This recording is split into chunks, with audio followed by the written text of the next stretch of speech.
Hello YouTube, it's Lion here with Hobbies of a Man once again, and today we're going to talk about comic books. Now I'm going to do a comic book review, which is the first one on the channel, but it should be basically the same as a manga review, so it's not going to be that different. Hopefully you guys enjoy, and if you're new to comic books, join me. I'm new to comic books myself, and I'm just kind of testing stuff out, seeing what I like, what I don't like. I'm not really trying superhero stuff because that's very basic and I kind of know most of the superheroes. Or at least their basic lore. I did pick up some superhero stuff, but most of what I'm going to pick up isn't strictly superheroes. So today we're going to review Witchblade and Red Sonja. This is a crossover event. It's a 5-issue series that got collected into a trade paperback. And it says it's volume 1 right there, but I don't think there's been any other volumes. So, whatever, I guess. This is published by Top Cow and Dynamite. It's, Top Cow owns Witchblade, Red Sonja is owned by Dynamite, and they came together to do an event. But yeah, so, this is written by Doug Warner, and the interior art is done by Cesar Razek. And the cover art, which is what drew me into the series, is done by Ale Garza. But the problem is that the art doesn't look like this. It looks more like this. So it was a little bit of a bait. I felt like I was trapped. I was like, oh, I'm going to get this super cool looking like anime-esque art. And then it was like, no, it's just regular comic book art, which is still really nice. But the problem is they kind of don't do great with facial expressions. Most of the really beautiful stuff that's done in comic books is more like background visuals and like body types and stuff. It's never really their faces, or at least in my experience. But yeah, so this follows a very like back and forth kind of story. It's 2 separate storylines. It's like Red Sonja is in the past in the Hyborian age, and Witchblade, Sarah, is in modern day New York, and they're having 2 separate stories that deal with the same bad guy. And then there's a point where they kind of have to like combine to like meet, and then so Sarah can beat the bad guy essentially. It was fun, but I was really hoping for an actual crossover that just didn't happen. So like the plot was okay, but it wasn't amazing. Like, I don't know, I could have done with something a little bit more exciting. Like Sarah gets thrown into the past, and then in order to like find her way back home, she has to battle this like evil witch, and Sonja helps her along the way or something like that. Something more interesting than what kind of happened in this volume.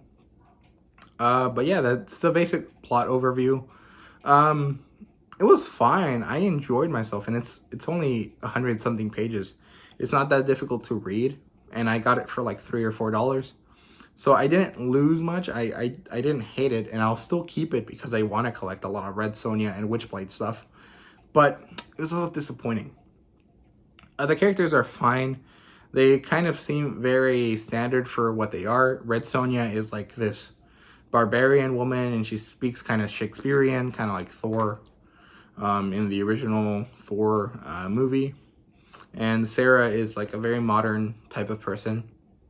She speaks very normally, nothing crazy. She's like a badass. Everyone knows that she's the Witchblade owner, so like she's a cop, and she like does their thing, and then she's like, okay, gotta suit up, gotta do my thing. Yeah, it was fair, nothing crazy. The bad guy was super lame. He was like the idea of Lucifer, like a fallen angel, but like not any good, not very interesting. He was just kind of like, oh, I'm bad because I'm bad, and that's it. It's not good, I guess. It was another Witchblade user. She was a little interesting, but she just looked like Red Sonja, but blonde and with the Witchblade. So it wasn't like that great. And her character arc was literally, oh, I'm gonna get injured, and that was it. That was the whole thing.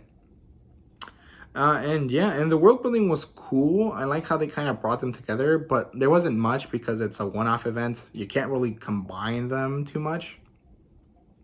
Otherwise, you start kind of messing with your own canon, and that's kind of not great.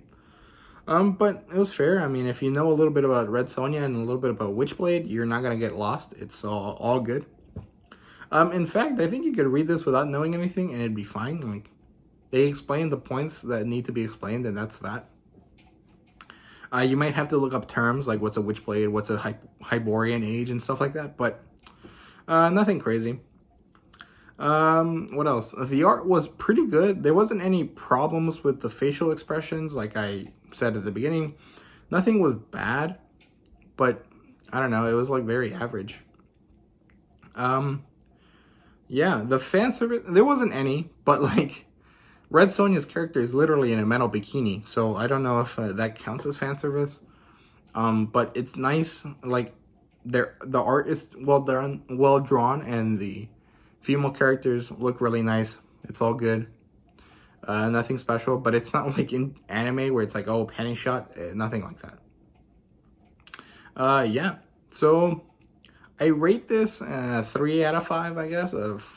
Yeah, 3 out of 5 sounds good. Or a 6 out of 10. It wasn't bad, but it wasn't amazing. It didn't blow my socks off.